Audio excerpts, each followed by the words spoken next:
वो Donald Trump जो भारत और पाकिस्तान के युद्ध को रोकने का दम भर रहे थे, रशिया और यूक्रेन के बीच सीजफायर का ऐलान करवा रहे थे, तो सीरिया के आतंकवादी से मिलकर अपनी पीस वाली छवि को बना रहे थे। वो डोनाल्ड ट्रंप जो पूर्व अमेरिकी राष्ट्रपतियों से कहते थे कि युद्ध करना बेवकूफी है, वो जो अमेरिका को दोबारा से ग्रेट बना रहे थे, खुद के लिए नोबेल पुरस्कार की मांग कर रहे थे, ऐसा क्या हो गया कि डोनाल्ड ट्रंप ने न सिर्फ इजराइल का साथ दिया बल्कि अमेरिका को सीधे सीधे युद्ध में उतार दिया? क्या अमेरिका का ईरान पर हमला ईरान की परमाणु ताकत को रोकने के लिए था? क्या रात के अंधेरे में न्यूक्लियर साइट पर जो बम बरसाए गए उससे ईरान का न्यूक्लियर प्लान दशकों पीछे चला गया? डोनाल्ड ट्रंप कहते हैं कि हमने दुनिया को बचा लिया, लेकिन सवाल यह है कि दुनिया को बचाया या दुनिया को युद्ध की आग में झोंक दिया? क्या इजराइल की चाल में अमेरिका फंस गया? क्या इजराइल ने अमेरिका को जंग में धकेल दिया? इजराइल की लड़ाई को अमेरिका ने अपनी लड़ाई क्यों बना दिया? क्यों अमेरिका ने पहली बार ईरान पर इतना खुलकर हमला कर दिया? क्या यह शांति का रास्ता है या फिर तीसरे विश्व युद्ध का रास्ता? मिडिल ईस्ट क्या इसके बाद जल उठेगा? ईरान कितना जवाब देगा? और सबसे बड़ा सवाल कि क्या दुनिया वर्ल्ड वॉर 3 के मुहाने पर है? खाड़ी देश पाकिस्तान, रूस, चीन अब किस तरफ जाएंगे? भारत को इसमें कितना ज्यादा नुकसान होगा? बहुत सारे सवाल हैं जो लोगों के मन में हैं और इन तमाम सवालों का जवाब आज इस वीडियो में हम आपको देंगे। हम आपको बताएंगे कि ईरान पर हमला कैसे किया गया, किस तरह से किया गया, कितना नुकसान हुआ, कितनी कामयाबी मिली, कैसे यहां पर ट्रंप का नजरिया जो है वो बदल गया, पाकिस्तान की डबल मुश्किलें क्या हैं, भारत समेत पाकिस्तान कैसे फिलहाल दो राहे पर हैं, और इजराइल अमेरिका का सहयोगी है या इजराइल के हाथ में ये रिमोट कंट्रोल है जिसके सहारे अमेरिका ये सब कुछ कर रहा है। ये सब कुछ आपको बताएंगे, लेकिन सबसे पहले बताएंगे कि हुआ क्या था, क्योंकि 22 जून को जो कुछ हुआ वो दुनिया को हैरान करने वाला था। भारत में लोग जब सो रहे थे तब अमेरिकी वॉर रूम में हलचल थी। अमेरिका के राष्ट्रपति डोनाल्ड ट्रंप ने एक आदेश दिया, ईरान की परमाणु क्षमता वाली साइट को निस्तनाबूद कर दिया जाए, और उसके बाद जो कुछ हुआ वो इतिहास में दर्ज हो गया।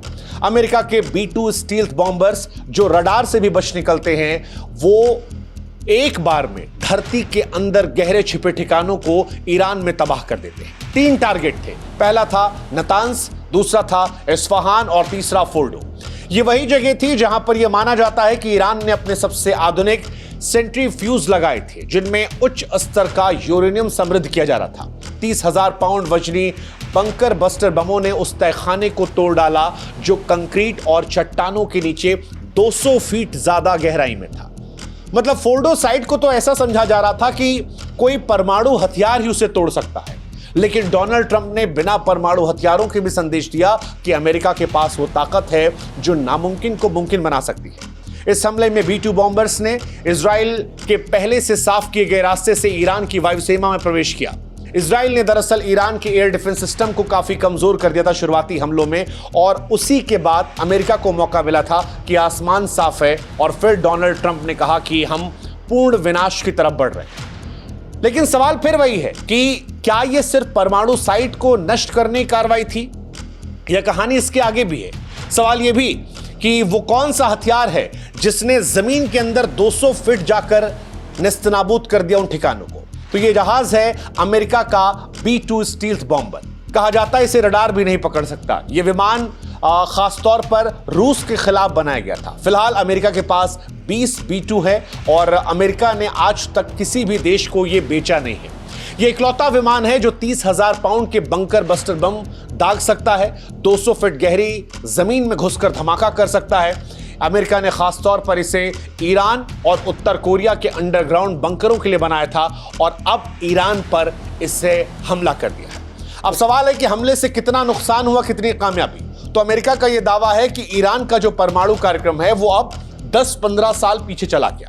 अमेरिका यह दावा कर रहा है कि हमला सटीक है।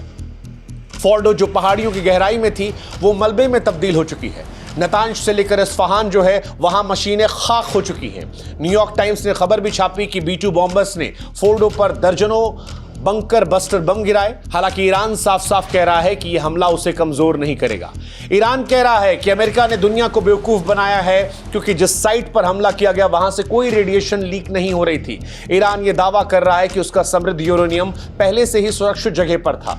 अब ईरान और अमेरिका में कौन सही कौन गलत, इसका जवाब किसी के पास नहीं है, क्योंकि जवाब अक्सर वहीं से आता है जो युद्ध जीतता है। जो युद्ध जीतेगा वो इतिहास को अपने हिसाब से लिखेगा। लेकिन सवाल एक जो दुनिया के मन में है वो ये कि क्या ये दुनिया को युद्ध की आग में झोंक रहा है। उससे भी बड़ा सवाल ये है कि डोनाल्ड ट्रंप जो मई के महीने में खुद कह रहे थे इजराइल को कि आप युद्ध को मत बढ़ाइए, उनका नजरिया इतनी तेजी से कैसे बदल गया।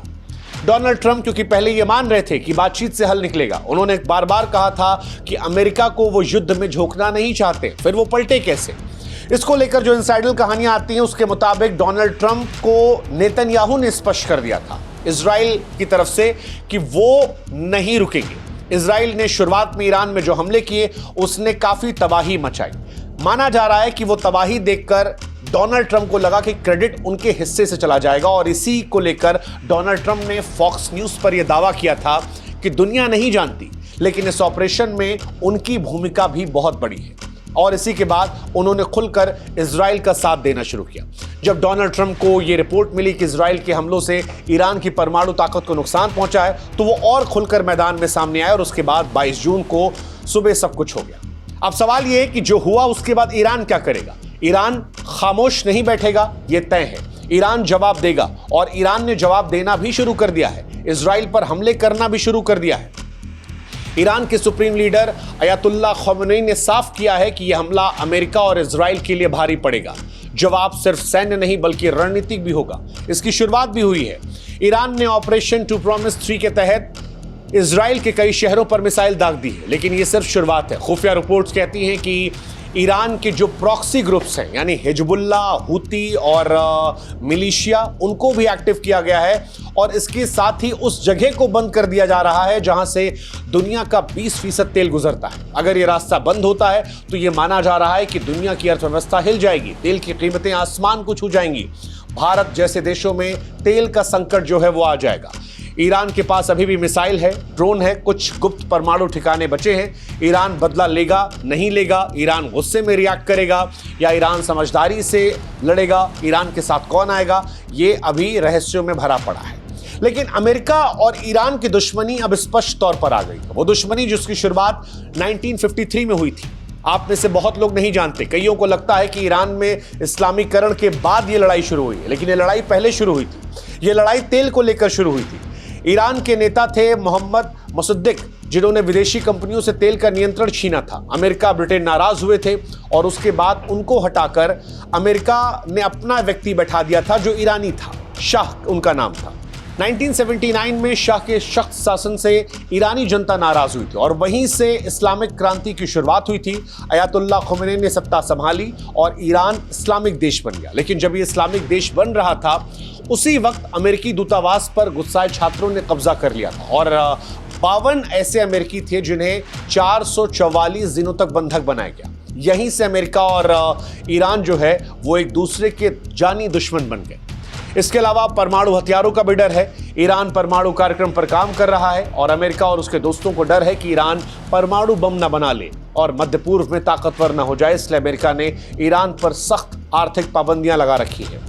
इसमें इजराइल का भी रोल है। इजराइल और अमेरिका करीबी दोस्त हैं, लेकिन ईरान और इजराइल की कट्टर दुश्मनी है। अमेरिका में यहूदी समुदाय का काफी प्रभाव है, इसलिए हमेशा वो इजराइल का साथ देता है, ईरान के खिलाफ खड़ा रहता है। इसके अलावा ईरान क्योंकि शिया मुस्लिम देश है, जबकि अमेरिका के दोस्त जो हैं सऊदी अरब या यूएई वो सुन्नी देश हैं। इनके बीच पहले से टकराव है। यमन, सीरिया, इराक जैसे देशों में अमेरिका और ईरान एक दूसरे से अप्रत्यक्ष तौर पर भिड़ते रहते हैं। लेकिन कुल मिलाकर अगर कहें तो ये लड़ाई तेल की है, सत्ता की है, परमाणु डर की है, इजराइल की है और मध्य पूर्व की सियासत को लेकर है और उसी का सिलसिला यहां पर ही आया है। लेकिन सवाल यह कि डोनाल्ड ट्रंप को क्या मिला, क्योंकि डोनाल्ड ट्रंप तो शांति की बात कर रहे थे। वो 2012 में ट्वीट कर कहते थे कि ईरान पर हमला बेवकूफ़ी होगी, लेकिन आज वो हमला करवा रहे हैं। पाकिस्तान ने नोबेल प्राइज के लिए उनका नाम दिया था, लेकिन अब उनका कदम शांति दूत वाली छवि पर सवाल उठा रहा है। अमेरिका में भी उनके समर्थक बढ़ गए हैं। कोई कह रहे हैं कि भाई अमेरिका फर्स्ट की जगह, अमेरिका ग्रेट की जगह आप इजराइल ग्रेट पे क्यों चले गए। डेमोक्रेटिक्स ने वॉर पावर एक्ट में बदलाव की मांग की है ताकि बिना कांग्रेस की मंजूरी के कोई भी राष्ट्रपति अमेरिका का कभी जंग में ना जा पाए। कुछ का यह कहना है कि इजराइल की खुफिया एजेंसी मोसाद ने डोनाल्ड ट्रंप को ब्लैकमेल भी किया है। शायद उनके पास एप्स्टीन फाइल्स के जरिए कुछ जानकारियां ऐसी हैं जो डोनाल्ड ट्रंप को परेशान कर सकती हैं। ये वही फाइल है जिसने दुनिया के तमाम दिग्गजों के राज खोले थे और उन्हें पूरी दुनिया के सामने एक्सपोज कर दिया था। इसके बारे में कभी और वीडियो बनाएंगे। लेकिन कुल मिलाकर कहानी यह है कि इजराइल जो चाहता था अमेरिका ने वो कर दिया। अब क्या ये ब्लैकमेलिंग में किया गया? क्या इजराइल ने उन्हें जंग में धकेला, या अमेरिका क्रेडिट चाहता था, या अमेरिका को भी डर था? ये सवाल बरकरार रहेंगे। सवाल ये भी कि डोनाल्ड ट्रंप अचानक से कैसे बदल गए, या डोनाल्ड ट्रंप यही हैं जिन पर आप कभी भरोसा नहीं कर सकते। वो जो कहते हैं, जो करते हैं, कई बार उनमें विरोधाभास होता है। इन सब के बीच सवाल यह भी है कि अब दुनिया के बाकी देश किधर है, खासतौर पर खाड़ी देश, सऊदी अरब, यूएई, कुवैत, ये तमाम वो देश हैं जिन्होंने इजराइल हमले की निंदा की है। लेकिन अमेरिका से क्या वो लड़ाई लड़ेंगे, या अमेरिका के दबाव में वो चुप हो जाएंगे? बहरीन, जहां अमेरिकी नौसेना का बेस है, ईरान के निशाने पर है। टर्की और इराक जैसे देश ईरान के पक्ष में बयान दे रहे हैं। लेकिन सवाल यह है कि इन बयान के बाद क्या वो जंग में शामिल होंगे? शिया सुन्नी तनाव क्या फिर भड़केगा, जो मध्य पूर्व को और स्थिर करेगा? खाड़ी देशों के सामने दो रास्ते, या तो वो ईरान के साथ खड़े हो जाएं या अमेरिका के साथ। लेकिन तेल और सुरक्षा के लिए ज्यादातर देश ऐसे हैं जो अमेरिका के साथ होंगे। भले वो ईरान के ऊपर हमले को विरोध कर रहे हैं, लेकिन क्या वो अमेरिका के खिलाफ जाएंगे? इसके चांसेस कम लगते हैं। यही हाल पाकिस्तान का भी है। पाकिस्तान की हालत सबसे पेचीदा है, क्योंकि पाकिस्तान ही वो देश है जहां से आसिम मुनीर ने डोनाल्ड ट्रंप को नोबेल शांति पुरस्कार के लिए नामित किया था। आर्मी चीफ आसिम मुनीर ने हाल ही में व्हाइट हाउस में ट्रंप से मुलाकात की। अब सवाल उठ रहा है कि क्या पाकिस्तान ने चुपके से अमेरिका का साथ दिया? कुछ का दावा है कि इजराइल ने ईरान पर हमले के लिए इराकी हवाई क्षेत्र का इस्तेमाल किया, जो अमेरिकी नियंत्रित है। कुछ ये भी कह रहे हैं कि पाकिस्तानी एयरबेस का भी इस्तेमाल किया गया, पता नहीं। लेकिन शक की सुई घूम रही है। भारत से भी नेता जो हैं वो तंज कस रहे हैं और कह रहे हैं कि क्या आसिम मुनीर ने इसी के लिए ट्रंप से चाय पी थी? क्या इसी के लिए नोबेल प्राइज उनके लिए देने की बात कही थी? क्या अमेरिका के दबाव में मुस्लिम देश एकजुट होंगे, झुकेंगे, इकट्ठा होंगे, अमेरिका से लड़ेंगे? ये सवाल बहुत महत्वपूर्ण है। लेकिन इन सब के बीच जो सबसे इंपॉर्टेंट सवाल मुझे लगता है वो है इजराइल की भूमिका। इजराइल सहयोगी था या संचालक था? क्योंकि अब बहुत सारे लोग हैं जो मान रहे हैं कि असली रिमोट कंट्रोल इजराइल के पास था। इजराइल और अमेरिका की दोस्ती सिर्फ कूटनीतिक नहीं बल्कि रणनीतिक, सांस्कृतिक भी है। अमेरिकी राजनीति में यहूदी लॉबी का बहुत बड़ा असर है। डोनाल्ड ट्रंप इजराइल के समर्थन में कई बार कदम उठा चुके हैं, जैसे यरूशलेम को राजधानी के रूप में मान्यता देना। लेकिन सवाल यही है कि इजराइल ने ट्रंप को इस वॉर में क्यों खींचा?